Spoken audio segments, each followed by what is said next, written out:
വന്ദനീയ മാതാജിയുടെ ത്യാഗപൂർണവും തേജസാർണവുമായ വ്യക്തിത്വവുമായി ബന്ധപ്പെട്ട് എത്രയോ സംഭവങ്ങൾ അവയൊക്കെ ഇന്ന് നടന്നതുപോലെ ഞാൻ ഓർക്കുന്നു. ഒരിക്കൽ അപരിചിതനായ ഒരാൾ വന്ന് തൻ്റെ ബുദ്ധിമുട്ടുകളും കഷ്ടപ്പാടുകളും പറഞ്ഞപ്പോൾ മാതാജി അയാളുടെ തലയിൽ കൈവച്ച് പറഞ്ഞു, എല്ലാ ദുരിതങ്ങളും ഒഴിഞ്ഞു പോവും എന്ന്. ഇത്തരം സംഭവങ്ങൾ ദിവസവും പല പ്രാവശ്യം നടക്കുന്നതിനാൽ ഞങ്ങളെ സംബന്ധിച്ച് അവയൊക്കെ പരിചിതമായിരുന്നു. ആര് വന്നാലും അവർക്ക് സൗഖ്യം ആശീർവദിക്കുമായിരുന്നു. വരുന്നവരെ എല്ലാം വെറുതെ തലയിൽ കൈവച്ച് അനുഗ്രഹിക്കുക ആയിരുന്നില്ല, മറിച്ച് അവരുടെ പ്രയാസങ്ങളും പ്രശ്നങ്ങളും ഏറ്റെടുക്കുകയായിരുന്നു. അടുത്ത 2 ദിവസങ്ങളും വെള്ളം മാത്രം കുടിച്ചായിരിക്കും മാതാജി കഴിച്ചു കൂട്ടുന്നത്. എന്തുകൊണ്ട് ആഹാരം കഴിക്കുന്നില്ല എന്ന ചോദ്യത്തിന് 2 ദിവസം കഴിഞ്ഞാണ് മാതാജി മറുപടി തന്നത്. അയാളുടെ കർമ്മഫലങ്ങൾ, പാപങ്ങൾ അയാൾക്ക് താങ്ങാവുന്നതിലും അപ്പുറമായിരുന്നു. അയാൾ അനുഷ്ഠിക്കേണ്ട ത്യാഗം അയാൾക്ക് വേണ്ടി ഞാൻ ഏറ്റെടുക്കുന്നു.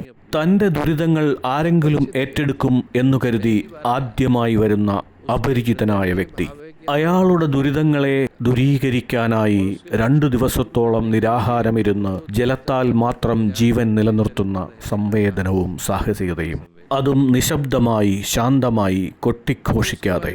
3 ഗുണങ്ങൾ ഇവിടെ ആവശ്യമുണ്ട്.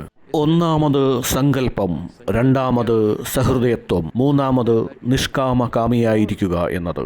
എല്ലാം ഈശ്വരേച്ഛയാണ്, ഈശ്വരകൽപ്പിതമാണ്. അവയെല്ലാം ഭഗവത് പാദങ്ങളിൽ തന്നെ സമർപ്പിക്കുന്നു. അനുകമ്പയെ ആഘോഷമാക്കുന്നവരാണ് ഏറെയും. നിശബ്ദമായി, നിഷ്കാമകാമിയായി, ത്യാഗപൂർണമായ അനുഷ്ഠാനങ്ങൾ ചെയ്യാൻ സങ്കല്പമെടുത്ത മനസ്സ്. ഒരു അത്ഭുത ജീവിതമായിരുന്നു വന്ദനീയ മാതാജിയുടേത്.